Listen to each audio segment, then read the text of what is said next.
आधा हिस्सा जिसके बगैर सच पूरा नहीं होता, वो है अर्ध सत्य। नमस्कार, मैं राणा यशवंत इंडिया न्यूज़ पर आपका स्वागत करता हूं और आप देख रहे हैं अर्ध सत्य। आजकल देश में अयोध्या की हलचल तेज है। राम मंदिर में रामलला की प्राण प्रतिष्ठा को लेकर लोगों में एक अलग तरह का उत्साह है। अनुष्ठान 22 जनवरी को होना है और इससे पहले सारी ज़रूरी तैयारियों के लिए अयोध्या में दिन रात उल्लासमय काम चल रहा है। प्रश्न यह है कि सनातन परंपरा में प्राण प्रतिष्ठा क्यों आवश्यक मानी जाती है और यह क्या है, गर्भगृह होता क्या है और गर्भगृह के ऊपर ही मंदिर का सबसे ऊंचा शिखर क्यों होता है। अयोध्या राम मंदिर में भगवान श्री राम के किस रूप की स्थापना होने जा रही है, उस परिसर में श्री राम के जीवन से जुड़े किन किन लोगों के मंदिर बनेंगे और ऐसे बहुतेरे प्रश्न हैं जिनका जवाब आज अयोध्या में रामलला की मूर्ति की प्राण प्रतिष्ठा से जुड़े आयोजन को दिखाते बताते समय जवाब देता चलूँगा।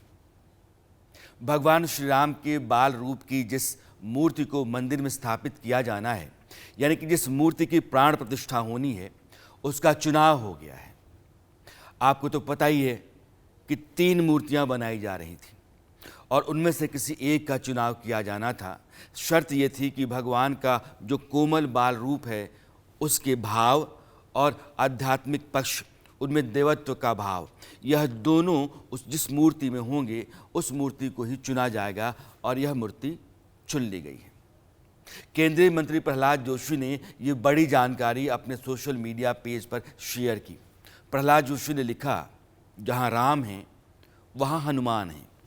अयोध्या में भगवान राम की प्राण प्रतिष्ठा के लिए मूर्ति का चयन हो गया है। हमारे देश के सुप्रसिद्ध मूर्तिकार, हमारे गौरव अरुण योगीराज के द्वारा बनाई गई भगवान राम की मूर्ति अयोध्या में स्थापित की जाएगी। यह राम और हनुमान के अटूट रिश्ते का एक और उदाहरण है। इसमें कोई दो राय नहीं कि हनुमान की भूमि कर्नाटक से रामलला के लिए यह एक महत्वपूर्ण सेवा है। यह प्रहलाद जोशी का एक्स था। अरुण योगीराज की मूर्ति फाइनल हुई है। 3 में से एक मूर्ति को चुनना आसान नहीं था। तीनों ही मूर्तियां शानदार बनी थी। प्रभु श्री राम के बाल रूप की मूर्ति बनाने का जिम्मा अरुण योगीराज के साथ गणेश भट्ट और सत्यनारायण पांडे को सौंपा गया था। ये 3 मूर्तिकार देश के नामी गिरामी हैं जिनको यह जिम्मेदारी दी गई थी कि आप प्रभु श्री राम के बाल रूप की मूर्ति जो मंदिर में लगाई जानी है उसको आप गढ़ें। और तीनों ने जो मूर्ति तैयार की वो तीनों बहुत सुंदर हैं। जिन मानकों के आधार पर एक मूर्ति का चयन हुआ है उसे समझिए। थोड़ा इसका जिक्र मैंने ऊपर किया था। सबसे पहली खूबी यह है कि मूर्ति की कुल ऊंचाई 51 इंच। दूसरी, श्री राम की जो भुजाएं हैं वो घुटनों तक लंबी हों। तीसरी जो खूबी होगी वो मस्तक सुंदर, आंखें बड़ी बड़ी और ललाट भव्य, जो प्रभु श्री राम के बाल रूप की दिव्यता का आभास करवाएं। चौथी जो विशेषता है कि मूर्ति कमल के फूल पर खड़ी मुद्रा में हो, हाथ में तीर और धनुष हो, ताकि प्रभु श्री राम हैं इसकी पहचान हो सके। और सबसे खास, मूर्ति में 5 साल के बच्चे की जो बाल सुलभ कोमलता होती है उसकी झलक होनी चाहिए। इन तमाम शर्तों पर, पैरामीटर्स पर तीनों मूर्तियों को जांचा परखा गया। मूर्तिकार मंदिर समिति के 11 सदस्यों ने अपना अपना मत दिया, जिसके बाद जाकर अरुण योगीराज की मूर्ति पर मुहर लगी। श्री राम जन्मभूमि तीर्थ ट्रस्ट के महासचिव चंपत राय ने कहा कि ट्रस्ट की तरफ से इस बारे में 17 जनवरी को पूरी जानकारी दी जाएगी। अयोध्या में भव्य नगर यात्रा निकाली जाएगी। इसी दौरान मूर्ति का अनावरण किया जाएगा। प्रभु श्री राम की मूर्ति के बारे में चंपत राय ने जो कुछ भी कहा, आप अब उसे सुनिए। 5 वर्ष की आयु का राम, हमारे आपके घर में भी 5 वर्ष का बालक, कैसा लगता है? आंखें कैसी, चेहरा कैसा, मुस्कान कैसी, बॉडी लैंग्वेज कैसी? ऐसी डिजाइन ड्राइंग तैयार की गई, मूर्तिकारों को दिया गया है। मूर्ति में डिवाइननेस और बाल सुलभ कोमलता सुकोमलता दोनों आई हैं। उसमें देवत्व भी होना चाहिए, डिवाइननेस, और उसमें 5 वर्ष के बालक का सुकोमल चेहरा भी होना चाहिए। रामलला की मूर्ति के बारे में प्रहलाद जोशी ने कहा कि हनुमान की भूमि कर्नाटक से रामलीला के लिए यह एक महत्वपूर्ण सेवा है, यानी कि हनुमान जी का संबंध कर्नाटक से है और जिस मूर्तिकार की मूर्ति का चुनाव हुआ है वह कर्नाटक के हैं, अरुण योगीराज। आपको अरुण योगीराज के बारे में बताने से पहले हनुमान जी के कर्नाटक संबंध की चर्चा करना जरूरी समझता हूं, इसलिए कर लेते। अगर आप वाल्मीकि रामायण और रामचरितमानस भी दोनों में अगर जाते हैं तो आपको प्रसंग मिलते हैं। वो ये कि बानर राज बाली ने अपने भाई सुग्रीव को युद्ध में हराकर किष्किंधा के ऊपर अपना शासन स्थापित कर लिया था। किष्किंधा आज की तारीख में कर्नाटक का बेल्लारी हम्पी का जो इलाका है उसे माना जाता है। बाली के डर से भाई सुग्रीव ऋषमुख पर्वत की गुफा में जाकर छिप गए। यह जगह भी यानी कि ऋषमुख पर्वत हम्पी में ही माना जाता है। यह जगह विजयनगर साम्राज्य की राजधानी हुआ करता था। इतिहास में जब आप जाएंगे तो पाएंगे कि 1350 से लेकर के 1565 ईस्वी के बीच में एक शक्तिशाली हिंदू साम्राज्य था जिसे विजयनगर किंगडम कहा जाता था। कृष्णदेवराय उसके सबसे महान राजा हुआ करते थे और तेनालीराम की कहानियां हम सबों ने पढ़ी है, सीरियल भी देखा होगा। तेनालीराम उन्हीं के दरबार के थे। इस विजयनगर किंगडम की जो राजधानी थी वो हम्पी हुआ करती थी। यही हम्पी किष्किंधा की भी राजधानी थी। वाल्मीकि रामायण में किष्किंधा की चर्चा काफी विस्तार से की गई है। उसी किष्किंधा के ऋषमुख पर्वत पर सुग्रीव के मित्र हनुमान थे जो अपने आराध्य देव प्रभु श्री राम की तपस्या में लीन रहा करते थे। रावण ने जब माता सीता का हरण कर लिया तो भगवान राम और लक्ष्मण उन्हें ढूंढते ढूंढते ऋषमुख पर्वत पर पहुंचे। आपको पता होगा कि वनवास के 14 वर्षों में लगभग 12 वर्ष श्री राम ने चित्रकूट में बिताए और फिर वहाँ से वो पंचवटी पहुँचे। पंचवटी आज महाराष्ट्र का जो नासिक है उसी को पंचवटी कहा जाता था। उसी पंचवटी से रावण ने माता सीता का हरण किया था। तो पंचवटी से जब माता सीता की खोज शुरू की दोनों भाइयों ने तो फिर वो नीचे दक्षिण पूर्व की तरफ कर्नाटक में गए और वो ऋषमुख पर्वत चले गए। जब वो घूम रहे थे तो सुग्रीव ने उन दोनों को देखा और वो भयभीत हो गए और भागे भागे वो हनुमान के पास पहुंचे। उनसे निवेदन किया कि पवन पुत्र, 2 मायावी मनुष्य आए हैं, आप जरा जाकर पता करें कि कहीं बाली ने इनको मेरी खोज में तो नहीं भेजा है। हनुमान जी रूप बदलकर भगवान राम और लक्ष्मण के पास पहुंचे और दोनों से परिचय पूछा। जैसे भगवान राम ने अपना परिचय दिया, अपनी पत्नी के बारे में बताया, उनकी खोज में निकले हुए यह भी बताया कि हम दशरथ नरेश राम हैं।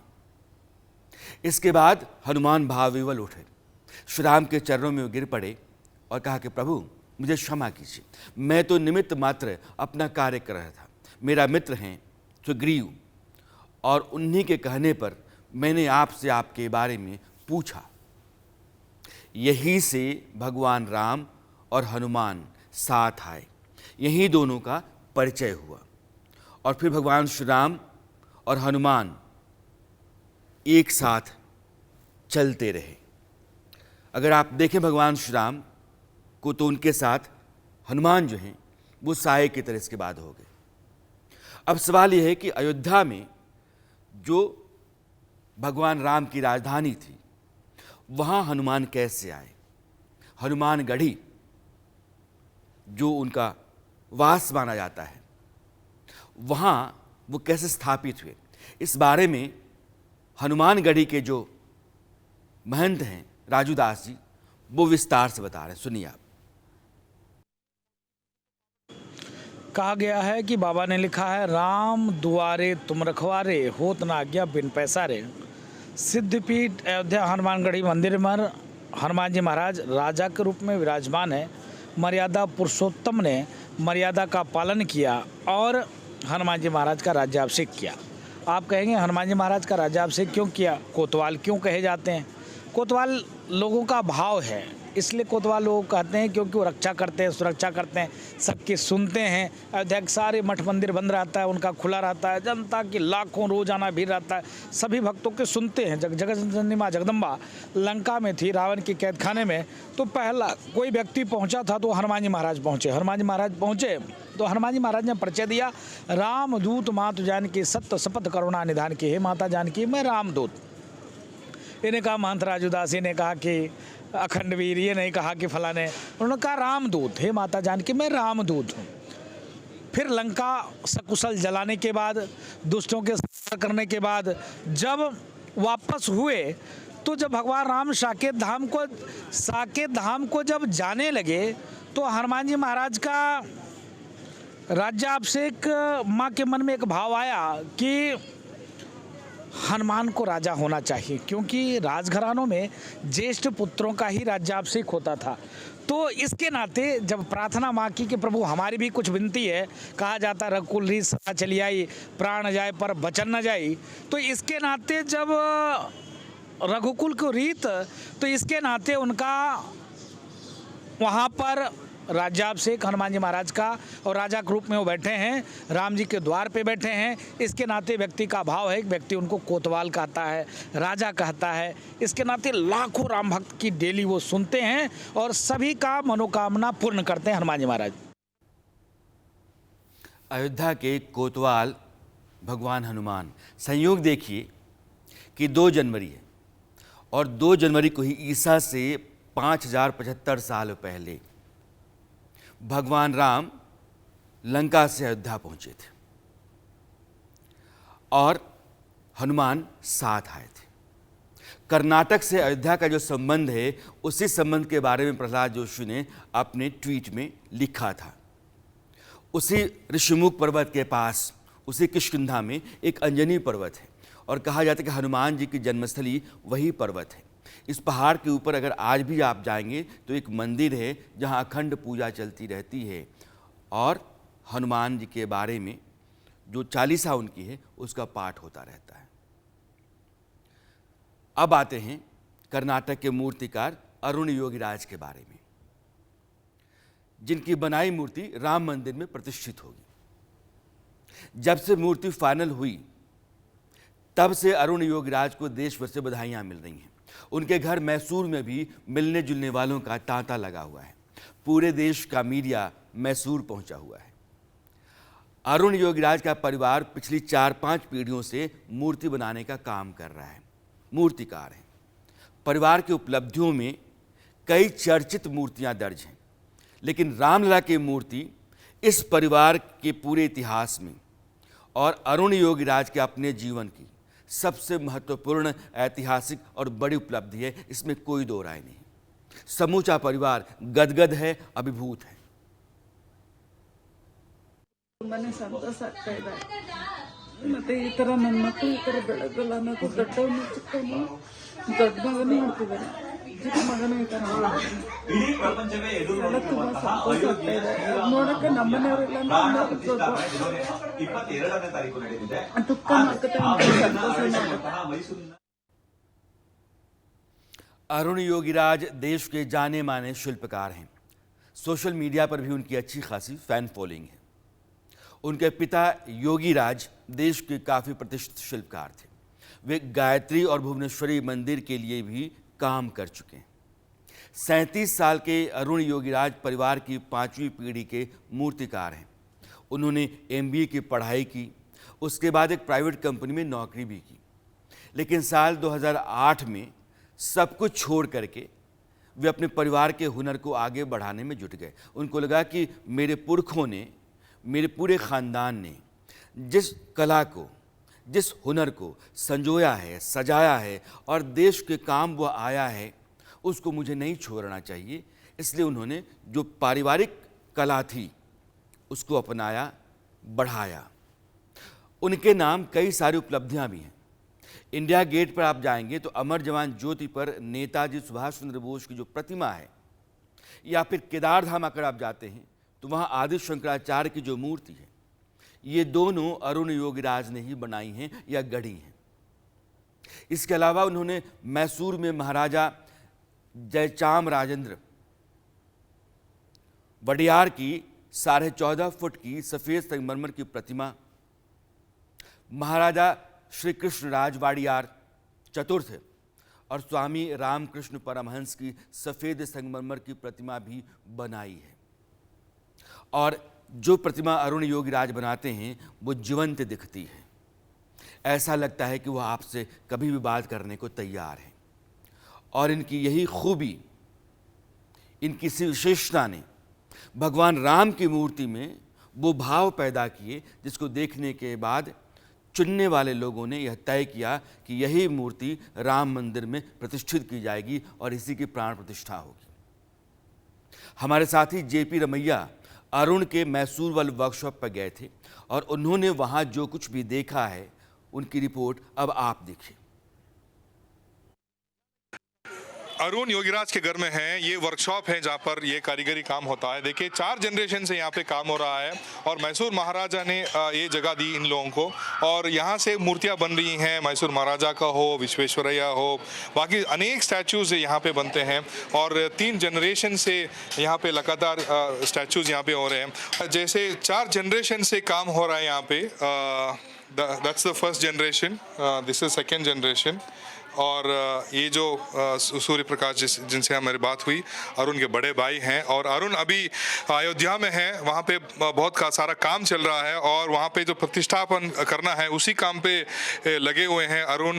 और बहुत सारे कारीगरी काम होता है और अरुण को यहाँ से अयोध्या शिफ्ट होना पड़ा क्योंकि काम वहाँ पे लगातार चल रहा था। तो यहाँ का वर्कशॉप जो है उनका भाई संभाल रहे थे। अभी भी बहुत सारा काम चल रहा है। आप देख सकते हैं कि बहुत सारे टेम्पल के काम यहाँ पे होते हैं। भी वही है योगीराज और स्टैचू भी वही है।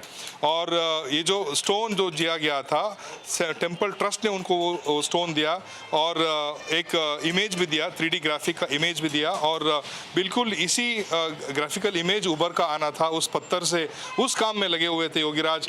ऑलमोस्ट 2 साल वहाँ पे काम किए हैं और स्टैचू वही है और वहीं पर एक वर्कशॉप बना है जहाँ पे काम हुआ है। इनका मेन जो काम किया है वो अरुण योगीराज ने वो काम किया है और 3 अलग अलग लोगों ने काम किया था, लेकिन अल्टीमेटली जो इनका काम हुआ वो कल सेलेक्ट हुआ है। हमने देखा कि इसके ऊपर बहुत सारे ट्वीट्स और मैसेजेस भी आए हैं। प्रहलाद जोशी जो पार्लियामेंट्री मिनिस्टर है, लॉ मिनिस्टर पार्लियामेंट्री और कोल्स एंड माइंस मिनिस्टर है, उन्होंने ट्वीट किया। येडियुरप्पा जो फॉर्मर चीफ मिनिस्टर कर्नाटक है, उन्होंने भी ट्वीट किया। बहुत सारे ट्वीट्स आए हैं, लेकिन ट्रस्ट की ऑफिशियल अनाउंसमेंट अभी भी बाकी है। लेकिन सूत्रों के अनुसार यही एक स्टैचू है जो सेलेक्ट किया गया था। अब जिस मूर्ति का चुनाव हुआ है उसी की प्राण प्रतिष्ठा होगी। ऐसे में यह भी जान लेते हैं कि प्राण प्रतिष्ठा का जो अनुष्ठान है वह क्या होता है। प्राण प्रतिष्ठा का अर्थ है देवता की मूर्ति में उसकी शक्ति की स्थापना। प्राण यानी कि शक्ति, देवता की शक्ति, और प्रतिष्ठा यानी स्थापना। जिस देवता की मूर्ति है उस देवता की शक्ति की उस मूर्ति के भीतर स्थापना को प्राण प्रतिष्ठा कहते हैं और यह एक विशेष अनुष्ठान होता है। इसमें मूर्ति में देवता का वास हो जाता है, ऐसा माना जाता है। विधि यह है कि सबसे पहले जिस मूर्ति की प्रतिष्ठा होनी होती है उसको कम से कम 5 नदियों के जल से स्नान कराया जाता है। भारतीय और सनातन परंपरा में मूर्ति में जो श्रद्धा है वह श्रद्धा इसलिए पैदा होती है कि उस मूर्ति में देवता की स्थापना की जो प्रक्रिया है, धर्म ग्रंथों में जो कुछ लिखा गया है, वह प्रक्रिया इतनी लंबी है कि आपको लग जाता है कि नहीं, इस मूर्ति में भगवान की प्राण प्रतिष्ठा हो गई है।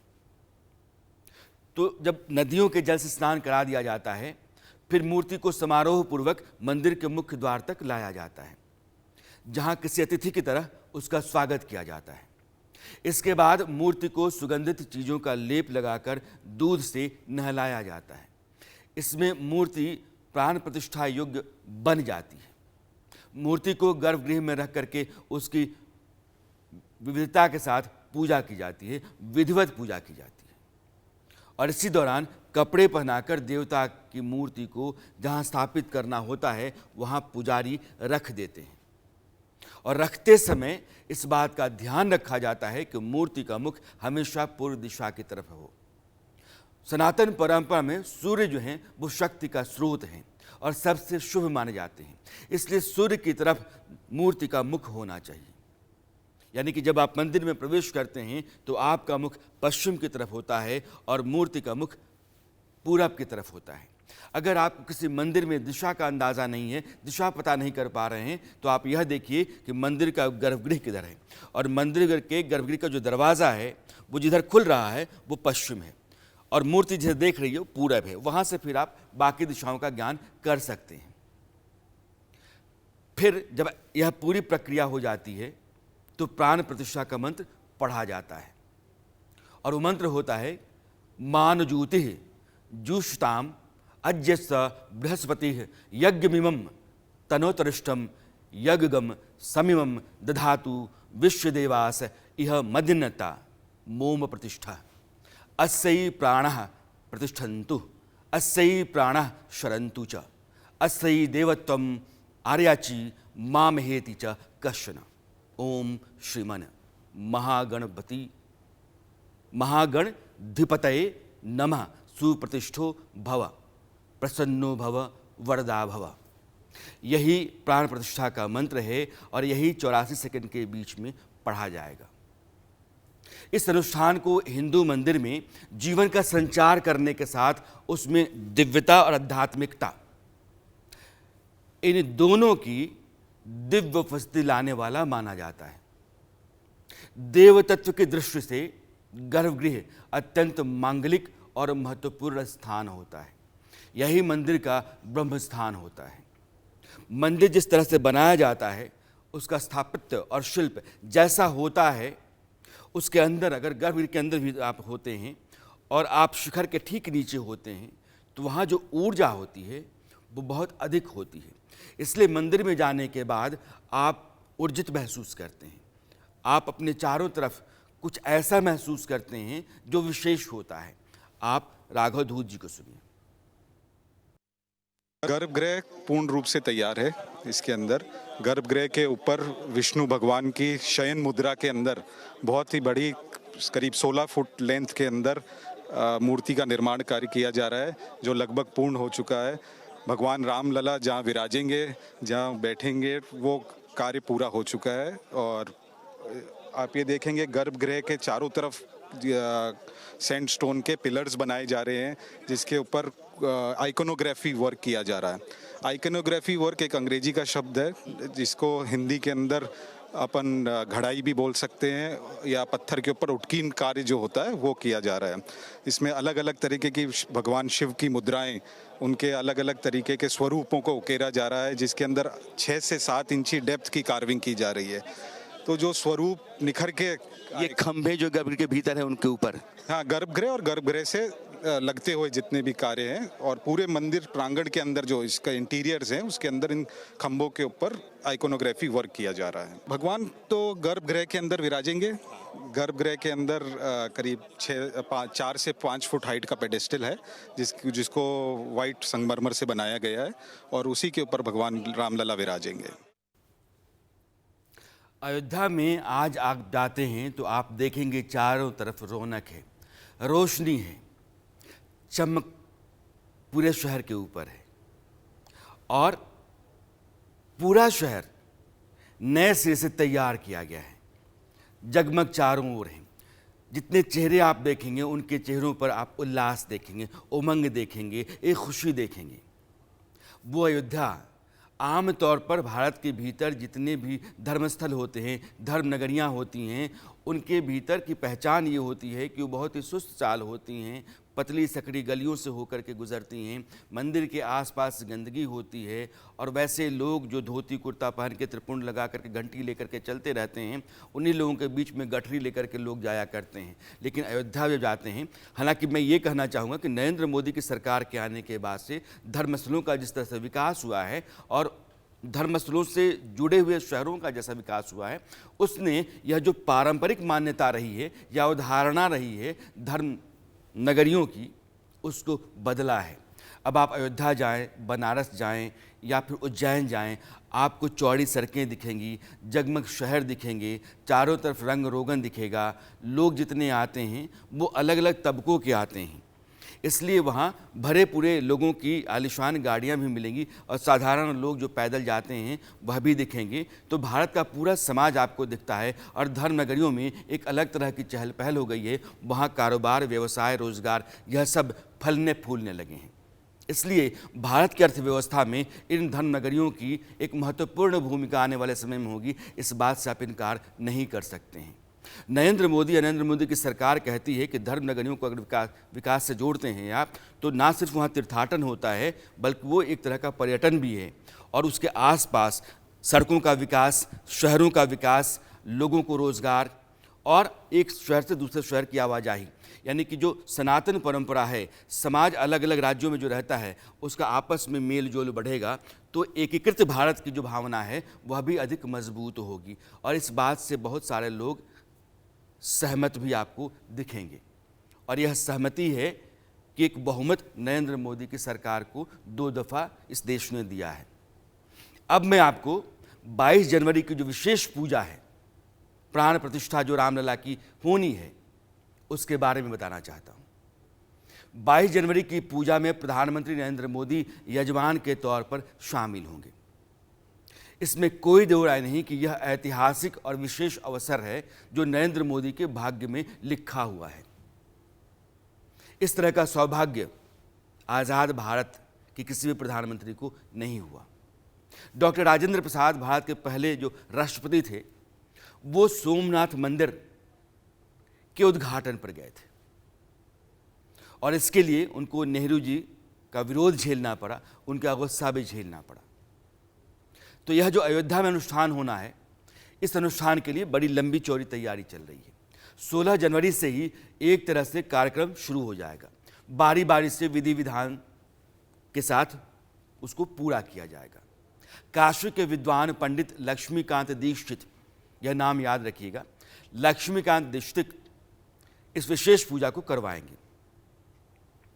देश भर से अलग अलग शाखाओं के 121 ब्राह्मण इस पूजन का हिस्सा बनेंगे, जिसमें काशी से ही लगभग 50 नहीं बल्कि 40 विद्वान शामिल होंगे। पूजन के लिए यज्ञ कुंड की विशेष व्यवस्था बनाई जा रही है। कुल 9 यज्ञ कुंड होंगे। इसके लिए 1 दिसंबर को ही जगह तय कर ली गई थी। जो मुख्य मंदिर का परिसर है, तो मुख्य मंदिर के ठीक सामने इस यज्ञ कुंड को बनाया जाएगा। 45 हाथ के 2 मंडप बनेंगे। मंडप बनाने का काम शुरू हो चुका है, यानी कि 2 मंडप और 9 हवन कुंड बनाए जाने हैं। यह काम 10 जनवरी तक पूरा हो जाएगा, यानी कुंड भी बना लिए जाएंगे, मंडप भी पूरा कर लिया जाएगा। एक मंडप में गणेश पूजन होगा और राम पूजन से लेकर जितने भी पूजा के बाकी कार्यक्रम हैं वो वहाँ होंगे। और जो दूसरा मंडप होगा, छोटा मंडप भी आप उसको कह सकते हैं, उस मंडप में राम जी के विग्रह के सारे संस्कार होंगे, यानी कि जो उनकी मूर्ति है, जिसमें 100 कलश से स्नान करवाया जाएगा।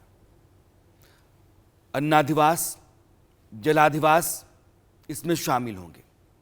इस पूरी प्रक्रिया में भारत के सभी प्रदेशों से सभी शाखाओं के विद्वानों को आमंत्रित किया गया है।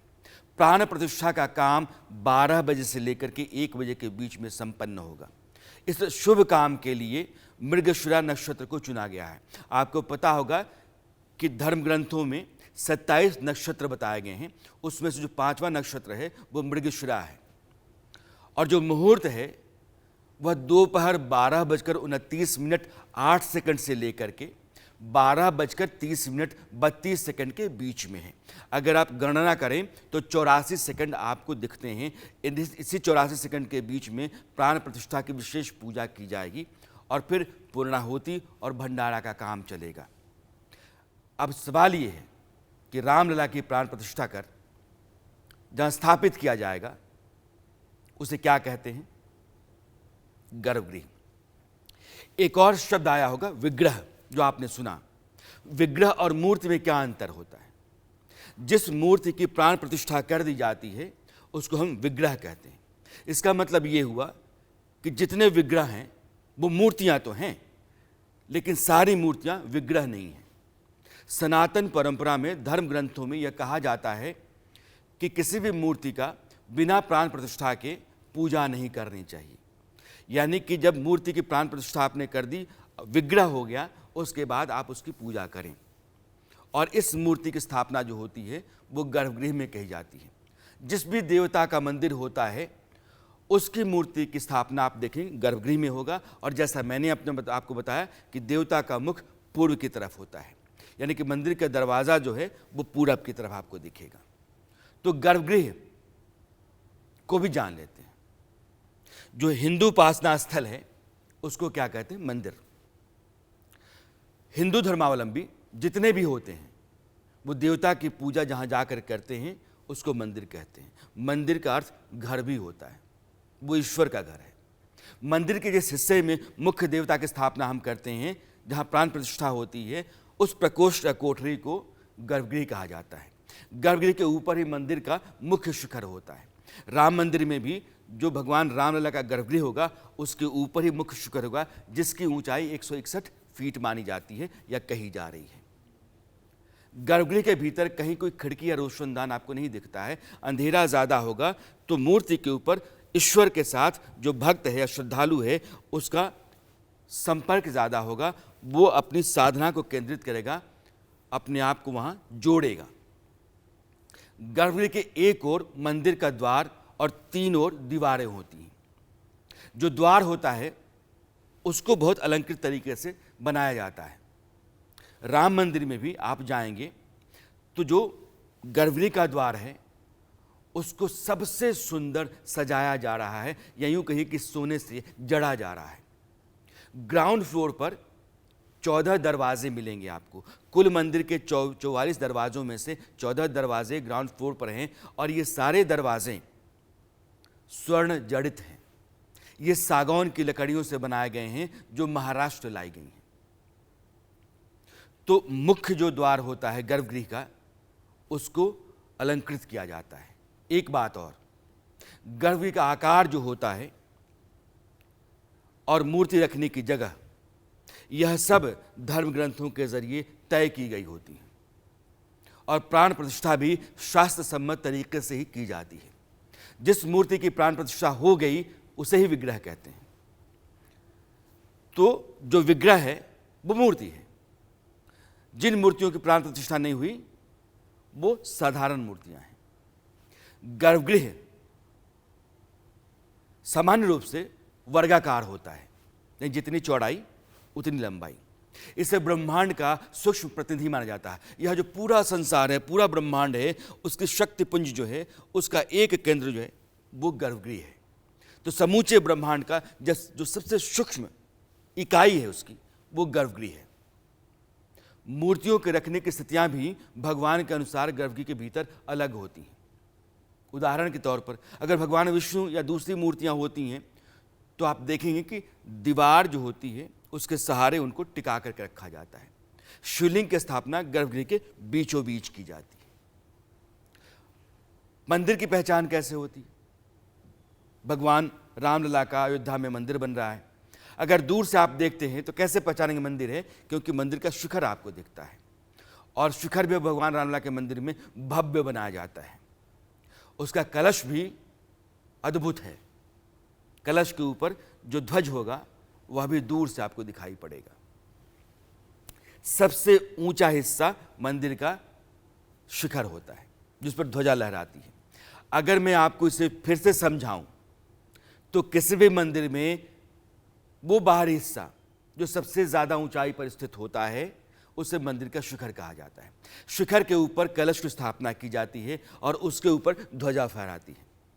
शास्त्रों में भी इसका उल्लेख है कि शिखर का दर्शन पापों से मुक्ति दिलवाता है।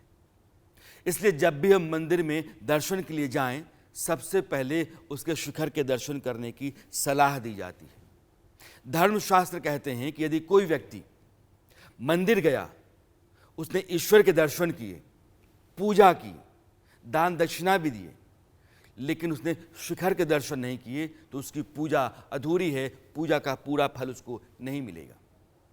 शिखर को ऊंचा बनाया जाता है और उस पर ध्वज इसलिए लगाया जाता है ताकि दूर से वह दिखाई पड़े, आप दूर से भी प्रणाम कर सकें। क्यों? क्योंकि शास्त्र कहते हैं कि अगर आपका शरीर अशुद्ध है या आप मंदिर जाने की स्थिति में नहीं हैं, तो दूर से शिखर का दर्शन भर कर लेने से आपको वही फल प्राप्त होता है जो देवता के दर्शन करने से प्राप्त होता है। कि मंदिर जा करके आप पूजा करते हैं या दूर से शिखर देख करके, कलश को देख करके या ध्वजा को देख करके आपने प्रणाम कर लिया तो आपकी मुराद या आपकी मंशा पूरी हो सकती है, धर्म ग्रंथ कहते हैं। इसलिए मंदिरों के शिखर को ऊंचा बनाया जाता है। रामलला का शिखर आपको अयोध्या के चारों तरफ से या उसकी परिधि से भी दिखाई पड़ेगा। अयोध्या में रामलला के मंदिर का जो पूरा परिसर है वह लगभग 70 एकड़ का है और 2 एकड़ के हिस्से में मंदिर बनाया गया है। इस मंदिर में जब सीढ़ियां चढ़कर आप गर्भगृह तक पहुंचेंगे तो बीच रास्ते में 5 मंडप मिलेंगे। नृत्य मंडप, रंग मंडप, सभा मंडप, प्रार्थना मंडप और कीर्तन मंडप। जिस आधार पर मंदिर खड़ा है उस तक पहुंचने के लिए, यानी कि बेस पर जहां से मंदिर खड़ा है, तो नीचे से जो सीढ़ियां जाती हैं उस आधार पर 32 सीढ़ियां हैं। लगभग 16 फीट की ऊंचाई है, तो 32 सीढ़ियां चढ़ करके आप जाते हैं। मंदिर की जो लंबाई है वो 380 फीट है, चौड़ाई 250 और उसका शिखर 161 फीट ऊंचा है। अब आप मंदिर के आधार पर खड़े होंगे तो आपको चारों ओर मंदिर के एक दीवार, चौड़ी दीवार दिखाई पड़ेगी जिसका काम चल रहा है, उसको परकोटा कहते हैं। यह लगभग 732 मीटर लंबा है, यानी कि एक चक्कर आप लगा लेते हैं तो लगभग 1.25 किलोमीटर के आसपास की दूरी आप तय कर लेंगे और 4.25 मीटर के आसपास चौड़ा है, यानी 14 फीट से ज़्यादा। इस मंदिर का यह परिक्रमा पथ है। यह मान के चलिए कि आप मंदिर जाते हैं तो भगवान राम के मंदिर के चारों ओर परिक्रमा करने के लिए जो जगह आपके लिए बनाई जा रही है वह परकोटा है। इसके नीचे कुछ कमरे बनाए जा रहे हैं और कुछ कोनों पर मंदिर बनाए जा रहे हैं, उनके बारे में बताऊंगा। कमरे जो हैं वो प्रशासनिक और प्रबंधन की आवश्यकताओं के अनुसार तैयार किए जा रहे हैं और ऊपर श्रद्धालुओं के लिए परिक्रमा का पथ है। इस परकोटे के चारों कोनों पर भगवान सूर्य, माँ भगवती, गणपति और भगवान शिव के मंदिर होंगे। यानी भगवान राम के अलावा ये 4 देवता वहाँ हैं। इसके अलावा भगवान राम के जीवन से जुड़े हुए जितने भी पात्र या लोग रहे हैं उनके भी मंदिर बनाए जाएंगे। तो 4 ऋषि, एक निषाद राज और एक शबरी अहिल्या, 2 नारियों के मंदिर बनेंगे। तो 4 3 7। राम के वनवास काल में जो अंतिम पात्र है उसका नाम है जटायु। जटायु का अंतिम संस्कार राम ने जटायु की गर्दन अपने गोद में रखकर किया है, जल अर्पण किया है। और जटायु की स्थापना यहां की गई है कुबेर टीला, यहां जटायु स्थापित कर दिए गए हैं।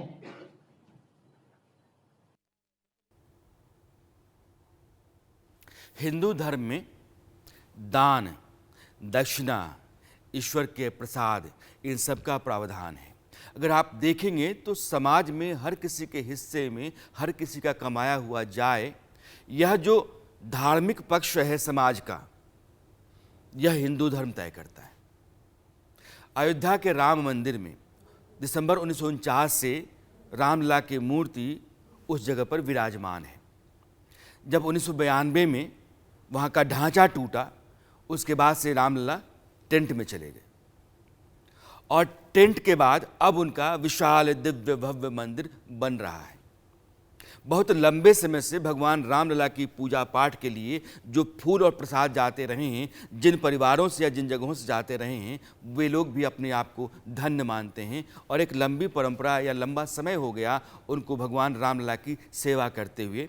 और यह दोनों लोग या भगवान रामलला से जुड़े हुए जितने भी लोग हैं, वो कपड़ा सिलने वाले हों, फूल देने वाले लोग हों या प्रसाद देने वाले लोग हों, सब अपने आप को आनंदित, आह्लादित, प्रफुल्लित मानते हैं।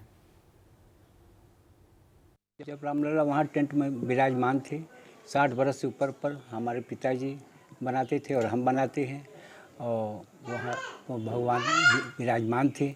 अब वहाँ अब टेस्ट द्वारा वो करता है, अब काफ़ी बेहद रूप से बनता है। पेड़ा है, दूध है, दही है, और घी जाता है। और पेड़ा जो भी लगता है 10 किलो, 5 किलो, 30 किलो, डेली रबड़ी जाता है 3 किलो। सुबह सबसे पहला भोग रबड़ी का लगता है। अब टेस्ट द्वारा 3 किलो रबड़ी जाता है सुबह। उसके बाद दूध जाता है 5 किलो। बाद में घी महीने में 25 किलो लगभग घी जाता है। पेड़ा डेली 10 किलो, 5 किलो जो भी लगता है वहाँ पर भोग में। कभी कभी 15 किलो, 20 किलो घी जाता है। बहुत बेहद खुशी है कि हाँ कम से कम टेंट में थे। तब तो अधिकारी लोग माध्यम से जाता था, अब तो टेस्ट द्वारा बेहद रूप से जाता है प्रसाद।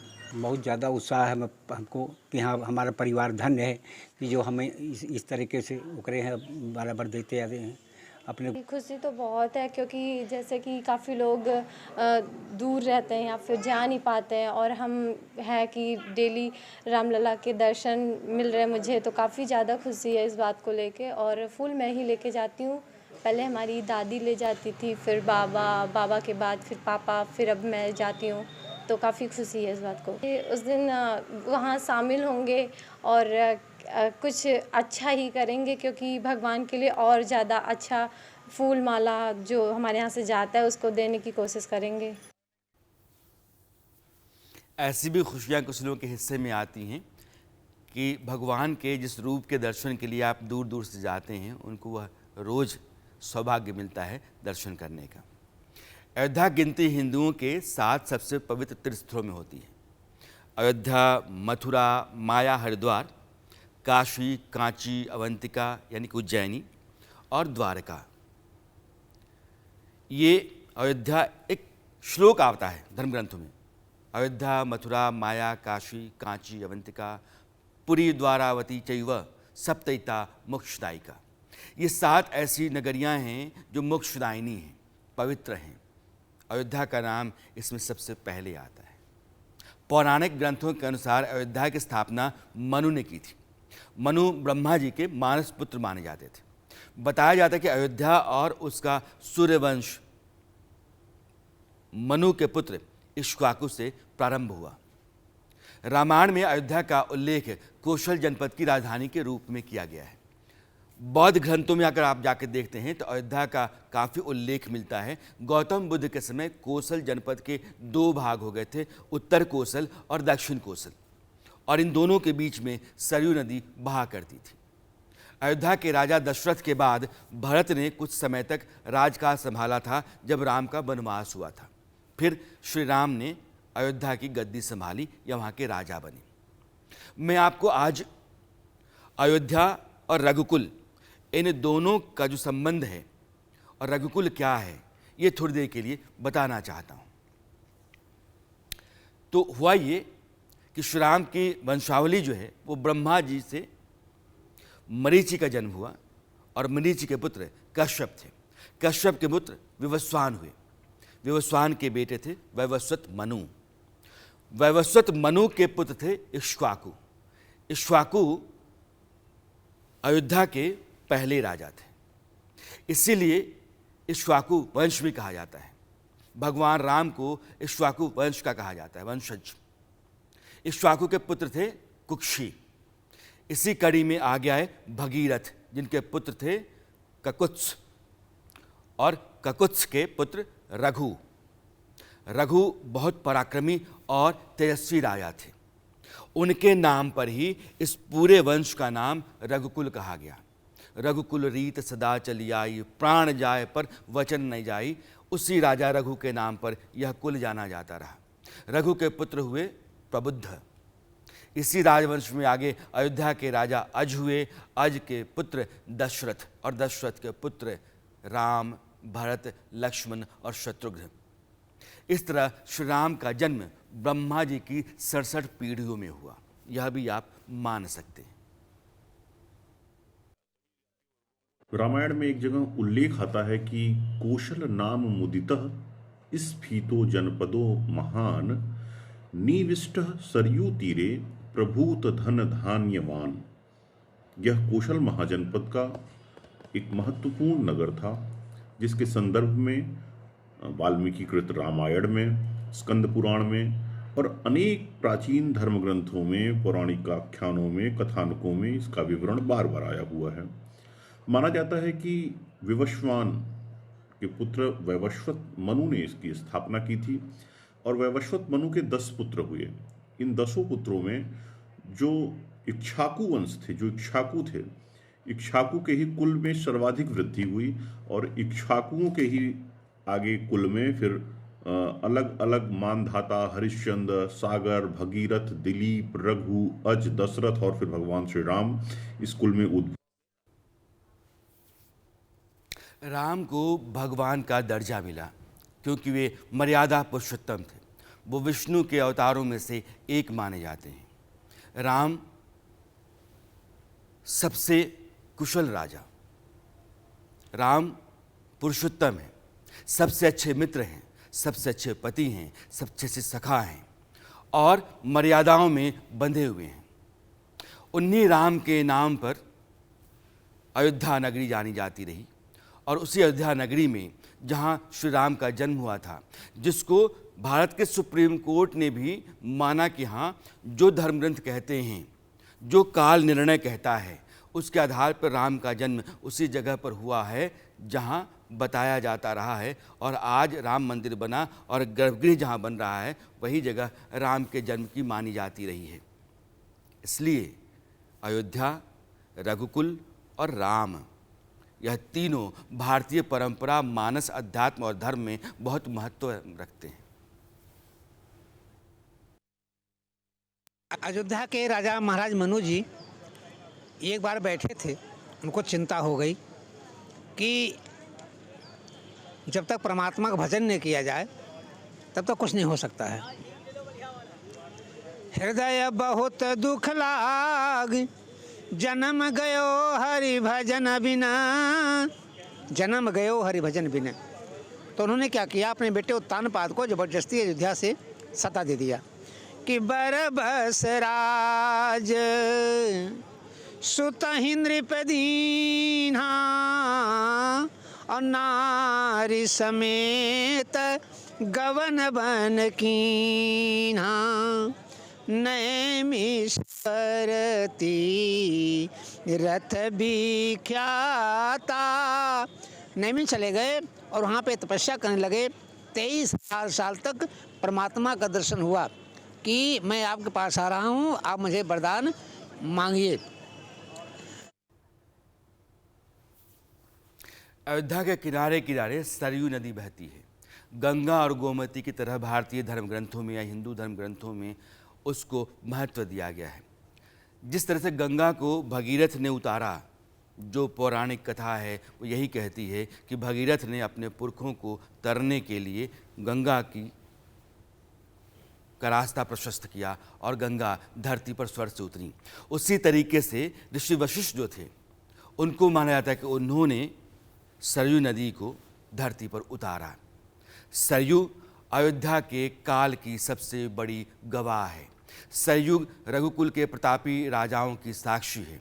सरयू अयोध्या के बनते बिगड़ते स्वरूप का गवाह है, यह प्रमाण है।